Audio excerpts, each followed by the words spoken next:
السلام علیکم ناظرین، میں ہوں رضوان جعفر۔ سوال ہے پاکستان کا۔ کرونا وائرس کے اس دور میں ایک بات جو بڑے واضح طور پہ سامنے آئی کہ عوام جو ہے وہ بنیادی طور پر کس کی سنتی ہے یا کن کی باتوں پر عمل کرتی ہے۔ کیا حکومت وقت جو ہے، خاص طور وفاقی حکومت، اس کا سربراہ وزیر اعظم، وہ جب کوئی بات سمجھا رہا ہے آپ کو کہ کرونا وائرس موجود ہے، اس پر عمل، SOPs پر عمل کریں، احتیاط کریں، تو وہاں سے زیادہ بات سنی گئی؟ یا سیاسی جماعتیں جس کو جو لوگ فالو کرتے ہیں وہاں پر لوگوں کا زیادہ جو ہے رجحان تھا؟ یا پھر اس سے بھی کہیں زیادہ جو ہے وہ سوشل میڈیا پر مختلف آوازیں تھیں جو آ رہی تھیں؟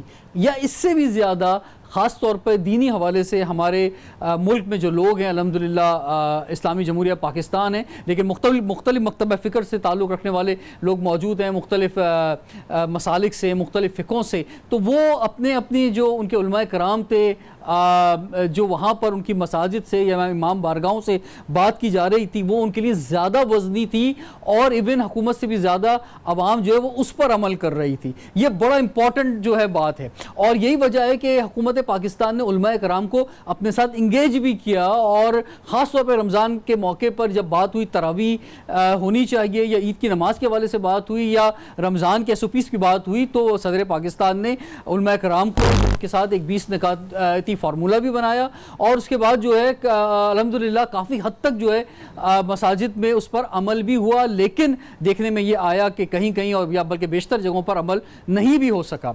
عید کے موقع پر ہم نے دیکھا کہ بازاروں کو کھول دیا گیا، بہت زیادہ رش ہوا، تو کرونا وائرس کے جو بڑھنے کے چانسز تھے وہ بھی بڑھ گئے، اور پھر ہم نے دیکھا کہ پاکستان کے اندر پیک آئی۔ اسی طرح سے اب جو ہے عید الفطر کے بعد عید الاضحیٰ سامنے ہے، اور مویشی منڈی کا مطالبہ جو ہے کیا گیا۔ پہلے تاجروں کا مطالبہ تھا بازار کھولیں، اب مویشی منڈیوں کا مطالبہ آیا، وہ بھی اوپن کر دی گئی پاکستان میں۔ تو کیا ایک بار پھر جو ہے سوال ہے کہ کہیں یہ زیادہ نہ بات پھیل جائے کرونا وائرس کے حوالے سے؟ اسی طرح سے مختلف مکاتب فکر اور کے جو علماء کرام ہیں، ان میں آپس میں کتنی ہم آہنگی ہے، ان میں آپس میں کتنا ایک کوارڈینیشن ہے، اور کتنا جو ہے آپس میں یہ چیزوں کو سمجھتے ہیں کہ عوام کی جان جو ہے وہ اس کو بچایا جائے، خاص طور کرونا وائرس سے۔ آج کے پروگرام میں ہم جانیں گے، بہت ہی امپورٹنٹ پروگرام ہے ہمارا، اور بہت عرصے سے ہم یہ کرنا چاہ رہے تھے، لیکن آج ہمیں موقع ملا ہے۔ ہمارے ساتھ جو گیسٹ پینل ہے اسٹوڈیو میں ہمارے ساتھ موجود ہیں جناب مفتی فضل سبحان صاحب، آپ خطیب ہیں جامع مسجد یاسین، محتمم جامع تمیم داری، آپ کو ویلکم کہتے ہیں جناب والا۔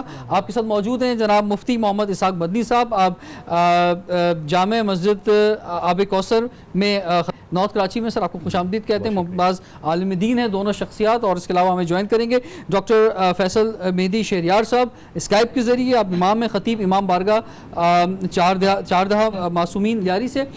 تو ہم آغاز کرتے ہیں جناب مفتی محمد اسحاق مدنی صاحب آپ سے، کہ فرمائیے یہ جو کرونا وائرس کی صورتحال جب سامنے آئی تو اس میں ایک سوال یہ اٹھا کہ کیونکہ زائرین جو ہے جب آ رہے تھے ایران کے ذریعے، تو اس طرف جو ہے ٹوپوں کا رخ ہوا کہ جناب شاید یہ اپنے ساتھ کوئی کرونا لے کر آ رہے ہیں۔ اسی طرح پھر تبلیغی جماعت میں دنیا بھر سے لوگ آئے ہوئے تھے تو ادھر بھی گیا۔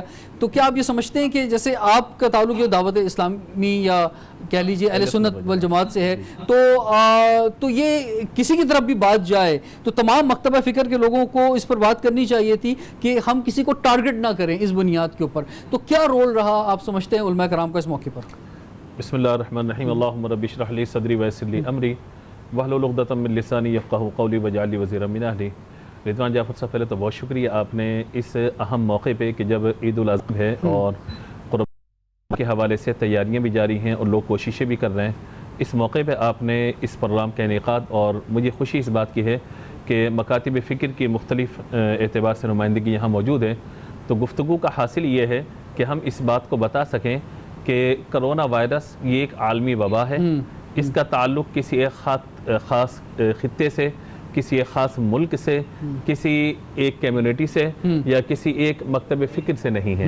ظاہر ہے کہ یہ وبا ہے۔ یہ بات جو ہے جب یہ سوال اٹھا تھا تو یہ بات آپ کے ممبر پر بھی کہی گئی تھی یا نہیں کہی گئی تھی کہ یا صرف ابھی آپ اس بات کو کہہ رہے ہیں؟ نہیں، میں آپ کو عرض کرتا ہوں، دیکھیے سمجھنا چاہیے اس بات کو کہ جب ہم یہ بات کہتے ہیں کہ کسی ایک فرقے سے یا کسی ایک مسلک سے اس کا تعلق نہیں ہے، نہ کسی ایک ملک سے نہ کسی ایک شہر سے تعلق ہے، تو جب یہ عالمی وبا ہے تو ایسا نہیں ہے کہ میں یہاں پہ کہوں کہ بھئی شیعہ جو ہے اس وائرس میں مبتلا ہے، دیوبندی مبتلا ہے، بریلوی مبتلا ہے، اہل حدیث مبتلا ہے، ہندو مبتلا ہے، سکھ مبتلا ہے، وہ سکھ لا کر یہ ہندو لا کر ہمیں مطلب یہ کر رہے ہیں۔ انڈیا میں ایسا دیکھی، نہیں ہے، یہ بھارت میں بھی ہم نے یہ صورتحال دیکھی کہ وہاں پر تبلیغی جماعت جو انڈیا کے اندر موجود ہے اس پر جو ہے وہاں پر ہندو کمیونٹی نے وہاں پہ سوال اٹھایا اور ان کو ٹارگٹ کیا۔ ہندوستان اور انڈیا کے معاملات تو آپ کے سامنے ہے کہ وہاں پر کس کس انداز سے مسلمان پر ظلم و ستم کیے جا رہے ہیں، اور یہاں پر آپ یہ دیکھیے کہ ہمارے یہاں ہماری آہنگی ہے، آپ سمجھتے ہیں ہماری آہنگی ہے؟ میں آپ کو عرض کرتا ہوں، دیکھیے ہمارے یہاں ایک ہی محلے کے اندر، ایک ہی علاقے کے اندر امام بارگاہ بھی ہوتی ہے، ایک ہی علاقے کے اندر مختلف مکاتب فکر کی مساجد موجود ہیں، مدارس موجود ہیں، مختلف مکاتب فکر اور مختلف مذاہب کے لوگ وہاں پہ رہ رہے ہوتے ہیں۔ کہ آپ نے کبھی دیکھا کہ ایک دوسرے کو قتل کیا جا رہا ہے، ایک دوسرے کو جو ہے کوئی تان و تشنیع کا نشانہ بنایا جا رہا ہے؟ کئی اکا دکا کوئی واقعات اگر ہو جاتے ہیں، لیکن ماضی میں ہم اس کا شکار رہے ہیں جناب، ماضی میں شکار رہے ہیں، لیکن ایسا نہیں کہ پورے شہر کو آگ لگ گئی ہو۔ ماضی میں اگر آپ شکار رہے ہیں تو اس کے سیاسی معاملات بھی پیچھے تھے، ماضی میں اگر آپ اس کے شکار رہے ہیں تو اس میں سیاسی جماعتوں کے بہت بڑا ایسا محسوس ہوا مفتی فضل سبحان صاحب کہ ایسا محسوس ہوا کہ شاید علماء کرام کو سمجھانے میں کہ یہ کرونا وائرس ایک وبا ہے، اس سے احتیاط کیجئے، خانہ کعبہ جو ہے وہاں پر سلسلہ رک گیا ہے، وہاں پہ طواف نہیں ہو رہا، نماز نہیں ہو رہی، مسجد نبوی کے دروازے بند کر دیے گئے ہیں جو ہماری سب سے زیادہ یعنی قابل احترام جگہیں ہیں، دونوں جگہوں پہ اس طرح کی صورتحال ہے، لیکن یہاں کے علماء کرام جو ہیں شاید ایسا محسوس ہو رہا تھا کہ کچھ ماننے کو تیار نہیں ہو رہے کہ یہ کوئی وبا بھی ہے یا نہیں۔ نحمدہ و نصلی علی رسولہ الکریم، بہت اہم سوال ہے اور میں بلا تمہید اس پہ عرض کرنا چاہوں گا کہ ہمارے ہاں جتنے طبقات ہیں، جیسے آپ نے کہا علماء ہیں، ڈاکٹرز ہیں، سیاسی لیڈرز ہیں، میڈیا پرسنز ہیں، تو ہر ایک کرائیٹیریا ہے۔ ہر آدمی اگر اپنے کرائیٹیریا اور اپنے جیورسڈکشن کو فالو کرے تو میرے خیال میں آپس میں تضاد نہیں آئے گا۔ علماء کی جو رسپانسبلٹی تھی، انہوں نے ممبر پر بیٹھ کر لوگوں کو کنونس کیا کہ وبائی امراض اللہ کی طرف سے ہوتے ہیں، ایپیڈیمک بیماریاں یہ صحابہ اکرام رضی اللہ عنہم کے دور میں بھی آئی ہیں، اور احتیاطی تدابیر پر عمل کرنا قرآن و سنت کے خلاف نہیں، عین مطابق ہے۔ قرآن کریم نے حکم دیا کلوا واشربوا ولا تسرفوا، کھاؤ پیو لیکن کھانے پینے میں بھی حد سے زیادہ تجاوز نہ کرو، بیلنس رکھو۔ رسول اللہ صلی اللہ علیہ وسلم اگر سر آپ نے یہ باتیں کہیں، میں معافی چاہتا ہوں کیونکہ مجھے ذرا آپ ماشاءاللہ تینوں بڑی زبردست شخصیات ہمارے ساتھ موجود ہیں، لیکن ذرا پروگرام میں بھی ہمیں تھوڑا تیز لے کے چلنا پڑتا ہے، لیکن اس کے باوجود ہم نے یہ دیکھا کہ ابھی آپ دیکھیں مفتی نعیم صاحب کا اللہ تعالیٰ جنت الفردوس میں جگہ دے، اس طرح علامہ طالب جوہری صاحب جو ہیں، ہماری اتنی بڑی شخصیات ہم سے جدا ہو گئیں، انا للہ و انا الیہ راجعون، اور ہم سب جو ہے مل کے ان کے لیے اصالہ ثواب کے لیے دعا بھی انشاءاللہ تعالیٰ کرتے رہتے ہیں، کریں گے بھی آگے، بڑے نام پاکستان کے، لیکن جنازوں میں یا اس طرح اور بھی جتنے جنازے ہم ہوتے رہے تو ایس او پیز کا جو احترام ہونا چاہیے تھا وہ نہیں ہوا۔ سر اگر لیٹ می کمپلیٹ تو میں ساری باتیں انشاءاللہ کروں گا۔ میں یہی عرض کر رہا تھا، علماء نے لوگوں کو کنونس کیا، ہم نے لوگوں کو یہ باتیں سمجھائی۔ اب ایس او پیز پر عمل کرنا وہ علماء کنونس کر سکتے ہیں، علماء موٹیویٹ کر سکتے ہیں، علماء ترغیب دے سکتے ہیں۔ باقی ہماری گورنمنٹ کی پالیسیز آپ کے سامنے ہیں، بازاروں میں، کھیل کے میدان میں، دوسری جگہ پر کراؤڈ ہوتا تھا، تو مسجد کے اندر تو الحمدللہ اگر میجورٹی کو آپ دیکھیں، فاصلوں کے اندر ڈسٹنس کا خیال رکھا گیا، سینیٹائزر گیٹ لگائے گئے، ہاتھ اور چہرہ دھونا وہ تو ویسے ہی اسلام میں تقاضا ہے۔ دن میں جب آدمی 5 دفعہ نماز پڑھتا ہے، 5 دفعہ وضو کرتا ہے، تو ایک وضو میں 3 دفعہ کلی، ناک میں پانی، 3 دفعہ چہرے اور ہاتھ کو دھونا۔ تو علماء کرام کی طرف سے مکمل الحمدللہ ترغیب دی گئی ہے، لیکن جہاں تک اب ڈاکٹرز کا کام ہے وہ علماء نہیں کر سکتے، جو علماء کا کام ہے وہ سیاسی لیڈرز نہیں کر سکتے۔ اور ہمارے ملک اگر ڈاکٹرز کا کام علماء نہیں کر سکتے، یہ ڈاکٹرز کا کام ہے، تو ڈاکٹرز تو کہہ رہے تھے کہ بھئی تراویح نہیں ہونی چاہیے مسجدوں میں، ابھی جب خانہ کعبہ جو ہے وہاں پر سب چیزیں رکی ہوئی ہیں، مسجد نبوی میں رکی ہوئی ہیں، تو یہاں بھی روک دیں، تو اس وقت بھی آپ ڈاکٹر کی بات تراویح نہ ہونی چاہیے، یہ ڈاکٹرز کا کام ہی نہیں ہے۔ ڈاکٹرز کا کام بتا رہے تھے نا کہ ڈاکٹرز کا کام احتیاطی تدابیر بتلانا تھا۔ شرعی امور مفتیان کرام کے مشورے کے بغیر کہاں ہو سکتے ہیں؟ آپ نے حرم کی اور مسجد نبوی کی بات کی، وہاں پر ہاسپٹلز میں، مارکیٹس میں، کہیں پر بھی کراؤڈ نہیں تھا، وہاں گورنمنٹ کی طرف سے لوگوں کو